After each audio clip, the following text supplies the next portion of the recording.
feel like that was largely a waste of time and gas. But I'm out here in the far east side of Mesa. So I'm going to drop off a couple more cards at places I'm familiar with that I thought would be a good spot for my karaoke show, just to make the most out of this trip. 4:59 p.m. right now, still Saturday. November 11th, in case I didn't say the date earlier. Wow, that guy's driving on the left side of the road.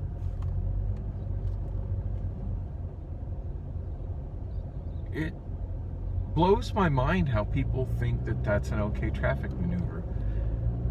Electric scooter in the bike lane on the other side, that was pretty cool.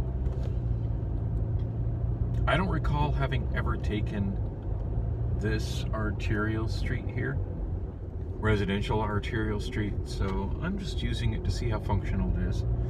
This is Pueblo, which that name generally corresponds with 800 South, and it's the half-mile thoroughfare between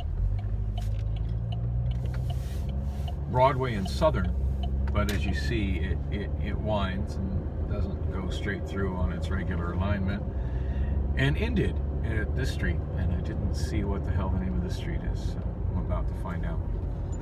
I'm not fond of this style of bike lanes whatsoever. In fact, I feel like these type of bike lanes are worse than not even having a bike lane, because it puts the cyclist in the door zone.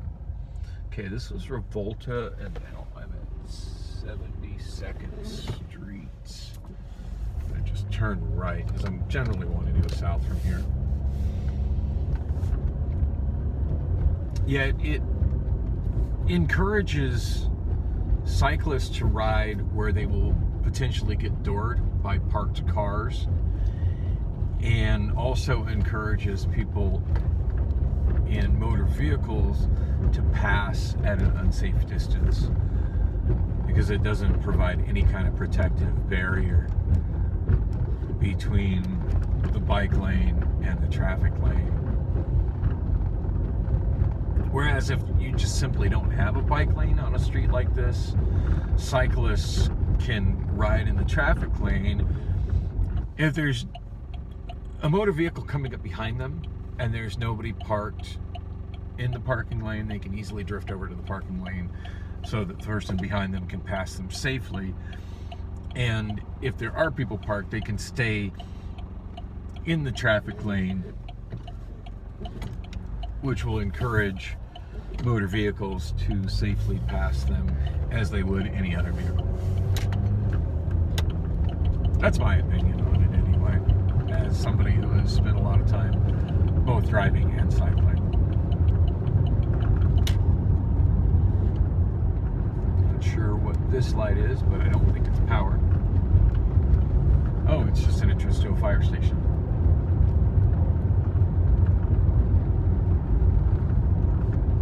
I'm sure there's probably some other neighborhood bars in the strip malls around here, but none that I'm familiar with. I'm just going to go directly to R.T. O'Sullivan's.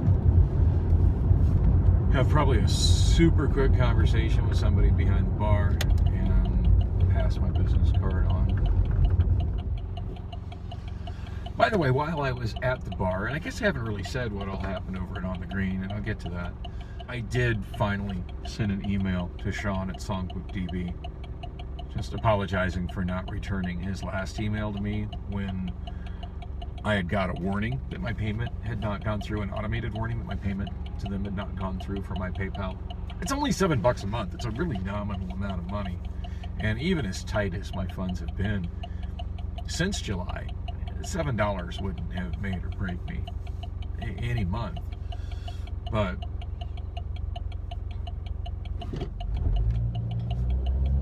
I just never got around to dealing with it. It was just more of a time and priority sort of issue than anything else.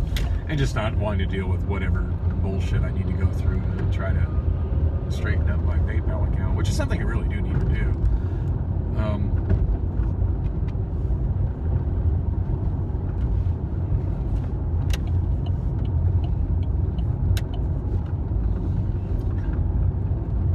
Trying to pay attention to the traffic here.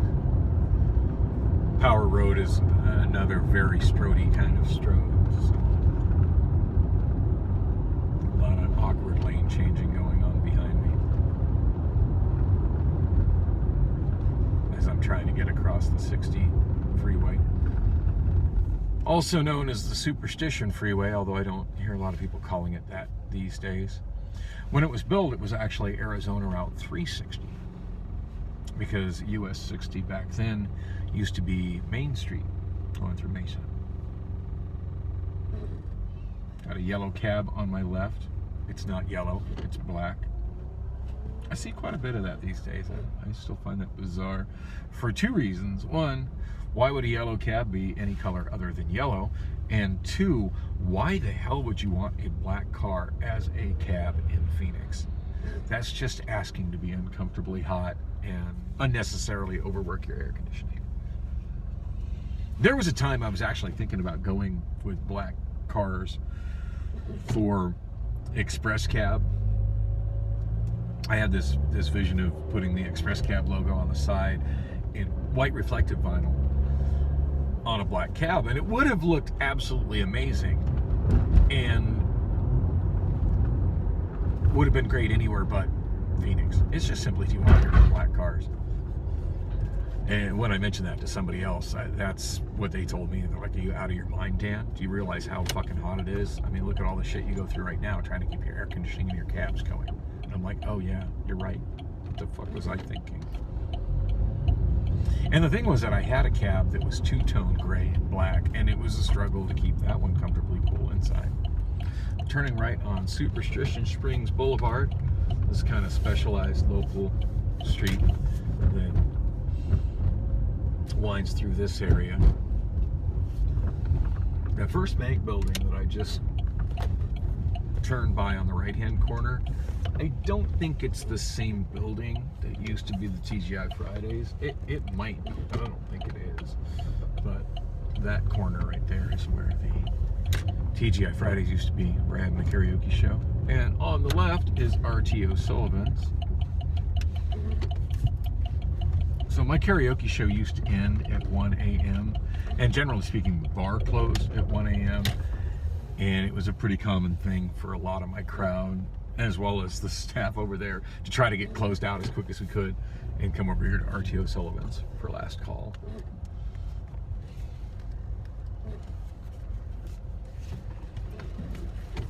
So I've been thinking for a long time RTO Sullivan's would be a great place for a karaoke show, but I've never managed to sell them on one. But what the hell, I'm here, so let's give it another try. 5:07 p.m. I just had a really quick talk with the hostess, who is apparently the manager on duty, not to be confused with the manager of the bar. I had a super brief talk with her, and it went a way that those talks often go, which always seems kind of nonsensical to me. So I started by telling her that I'm a karaoke host. I've been hosting karaoke in the Valley for nearly 20 years, and I was just in the area following up on another lead, but thought since I was here, I would drop off a card here. To which she responded, we don't do karaoke here. Well, no shit. What would be the point in y'all hiring a karaoke host if you're already doing karaoke here? If you're already doing karaoke here, you already have a karaoke host, so there's no need for you to hire one. I don't see where everybody has a disconnect with that. If you already have a karaoke host, you don't need me. If you don't do karaoke and you have a slow night at your bar, then perhaps you should do karaoke and you do need me. I tried to say that in, oh, car in front of me, that Nissan just hit the curb. Whoopsie. That Nissan, apparently driver of it doesn't realize it can turn right without hitting me. I always get distracted by all the really bad drivers. I'm debating as to whether I want to go to that other bar or whether I just want to go home. That last one just kind of left me not wanting to talk to people. I think I'm going to try to hit the other bar while I can.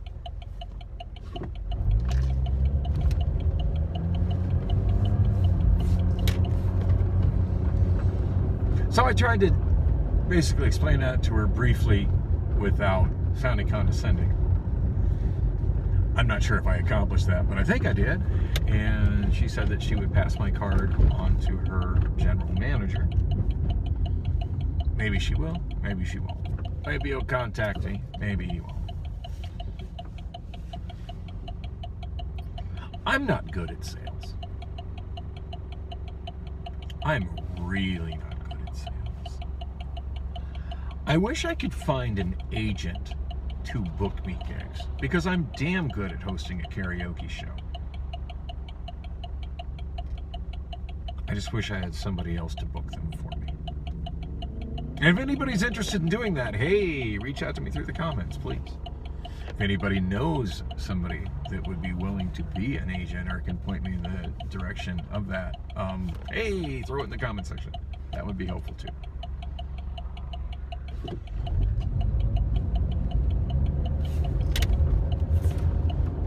And I try to drift across 3-4 lanes of traffic here because Strode's with way too many freaking lanes.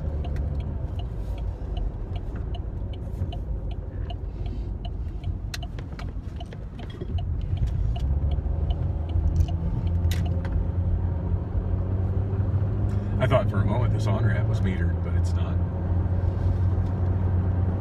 5:11 on the Saturn clock right now. I don't know how off it is at this point. So yeah, at OTG, went in. First thing I noticed as soon as I walked in was right outside in the entryway to the bar, they had a schedule with a whole lot of flyers. And when I saw that, I thought, well, I should look and see if they have anything promoting karaoke nights, and they did. They had this one for Tuesdays, and this one here for Fridays. And of course, the obvious things that caught my eye is, yeah, they apparently already have somebody doing karaoke, and she's a very attractive woman. And then the other thing that caught my eye is, holy shit, that is really early for karaoke on Tuesday. Now, looking at that, it did occur to me that it's possible that it's just old stuff from before that hasn't been taken down, although the more closely I looked at the whole board, that... What the hell is that noise? I sure hope that's somebody else's vehicle, because that didn't sound good at all. So, the more closely I looked at it, it looked like they were very current flyers, because there were things for specific nights with specific dates on other days with live bands. Now, they have two stages. They have an outdoor stage and an indoor stage. Both stages very nice. So this is definitely the kind of venue that I would like to get into. I've found that larger mid-sized venues that have stages and regularly have live bands are where my show does best, as I'm really good at tapping into whatever equipment they might already have, and I love to make use of a stage for karaoke. Well, I wasn't in the trough very long. I feel like that went kind of in a positive direction, and I'm not very clear on exactly what I said, but it was unusually, for me, it was less awkward than normal. I'll say that. It didn't feel as terribly awkward as those kind of interactions usually are for me. I asked the bartender if there was a manager or owner I could speak to. He said that would be him. I just handed him the card, said that I had been a karaoke host in the Valley for about 20 years and was in the area following another lead, and thought I'd swing by and drop off a card. And I did let him know. He said he would talk to the owner about it and contact me if they were interested in anything or whatever. That felt positive. And I did let him know that right now my availability is completely open, and just told them that I had to scale things back during the pandemic with my karaoke hosting, and get myself a full-time job at a rental car place, but that I was looking to get back into doing karaoke. So, but that I had a full system and stuff. Anyway, it was brief. It went comfortably well. Probably smoother, actually, than me right now trying to explain it. Didn't vlog immediately after leaving there because as I finished the last segment, right as I pulled up to the... I'm not sure what street this is. It's definitely not Power, though. I miss being able to read street signs like that at this distance in this level of lighting. I absolutely can't read that.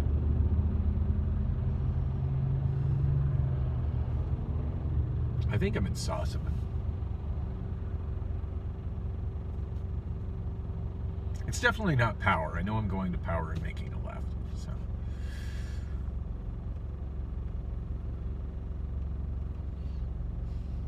Because I need to go back to OTB because I think I left my business debit card there. Whoops. It's the last place I remember taking it out. I think that's what I used to pay for my drink. And I just now realized I don't have it. So yeah, I didn't vlog coming out of the trough because my battery was nearly, well, I actually died right after I finished shooting the video segment. Put it on the charger, and it was still at a very low battery percentage because I wasn't in the bar very long at all. And see, Denim and Diamonds on the right. I think that's a strip club.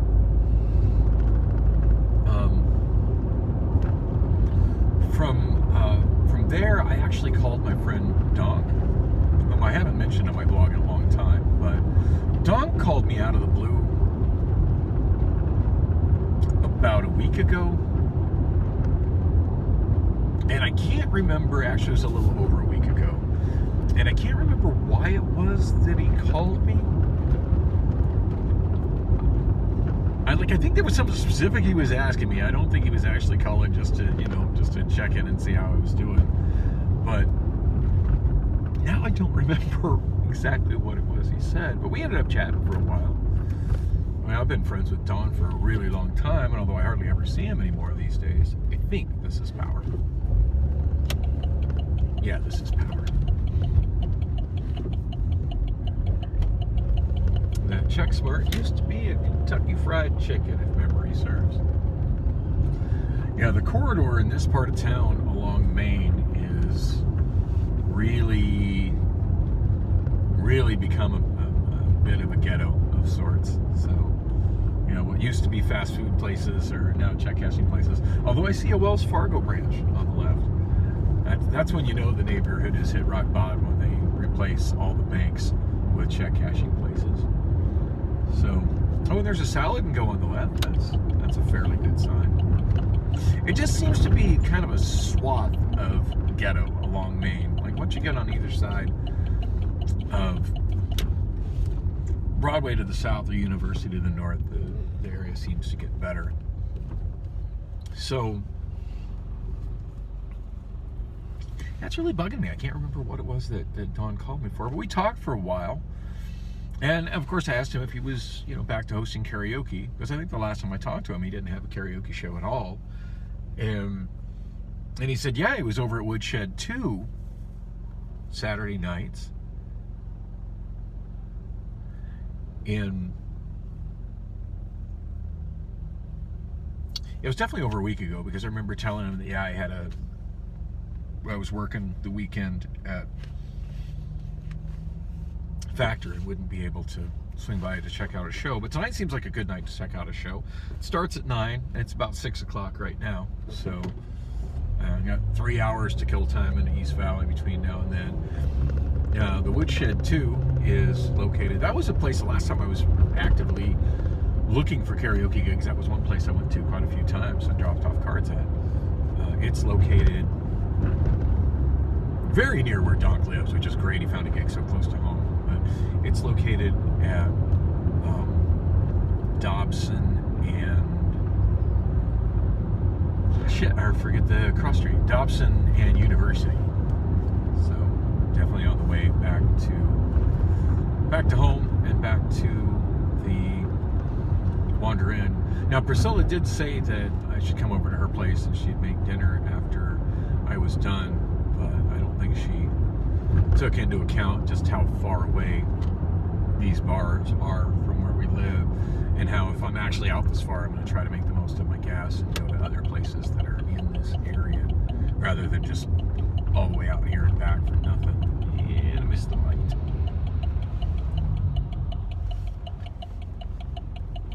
Actually, this isn't where I wanted to turn left. I think I wanted to turn left before here. I can't read the street sign. It looks like it says Via Rossmore. That's the entrance on the right to Leisure World, by the way, the one that I mentioned earlier. And I think this is actually the main entrance to Leisure World. There's only a few limited entrances to Leisure World. It's very much a self-contained gated community, and you got to go through actual manned gates, I think, to get in there. So I think I'm in the strip mall where OTB is. So anyway, I called Don back, and the main reason I called him back is karaoke is something he does on the side. That's not his main business. His main business is he's a mobile locksmith, which is something he's been doing for a long time. And he's helped me out with keys in the past, and I'm not sure if I mentioned it or not. I might have just briefly mentioned it in passing. I need some keys and some lock things taken care of on my Saturn. And I had ran into the guy that does the keys for Hertz on Tuesday, and I asked him for a quote, and it was well out of my price range for what I needed to get done. And so I figured I should give Don a call and see if he could help me out with that. So it pretty much seemed good. I'm like, well, I want to double check with him, make sure that, yeah, today's the day and that's the location of, he's doing the karaoke tonight, because that would make sense to swing by there on the way home. And, maybe if he had a little time to kill before, I could swing by his house. He said he was on his way out the door to get dinner, so. But it was an option of where to go, what to do for right now, and anyway, we talked about what I needed, and said that he'd definitely take care of the keys I need for my car. So that's a big deal. That's a good thing. After that, still pretty low on charge on my phone. I mean, well, I had the whole conversation. I had it plugged into the car charger, but on an iPhone 6s Plus, especially one as old as mine, talking while you're charging, I think is a wash. I don't think it actually builds any charge or loses any charge. It just kind of stays and hangs steady, at least on my charger. So from there, realized I was hungry. As I mentioned, Priscilla said that she'd make me dinner, but when she says she's gonna make dinner, it's another one of those CPT things with her. I don't know if she realizes when I come over, she says she's making dinner. Like I kind of expect it to be at a certain time when she says it's going to be, and sometimes it's just hours until she has anything ready to eat. And and I don't have hours to wait for food. I don't even like going to sit down restaurants and waiting the time that they take to bring out food. When I'm hungry, I need food now, because as a person on the autism spectrum, I very easily forget to eat, and I don't notice I'm hungry until I am really hungry. And by the time I notice I'm hungry, I need to eat now, not in 3 hours when you get the food ready. So, and maybe I'll eat some food with her later, but right now I'm trying to take care of stuff. So yeah, I saw an advertisement while I was over at the Trough for these new chicken snack wraps over at Burger King, which I feel is something that they already had, but they must have taken them off the menu and just brought them back. Anyway, they were pretty good, like $3 each, to $2.99. Kind of small for $2.99, but food is just so damn expensive now anyway. Ended up being about $6 for 2 They were really good. I liked them, but it felt like substantially less food at 2 for $6 than 2 of the original chicken sandwiches would be at 2 for $7. But I'm not sure if they're still doing 2 for $7 on the original chicken sandwiches. Anyway, it took the edge off, but it certainly didn't fill me up. They were good though. I did like them. Yeah, I went to pay with my Chase debit card and didn't find it, so I pulled into the parking lot, and while I was eating, went through the complete contents of my pocket, and that card is definitely missing. So hopefully it's here at OTB.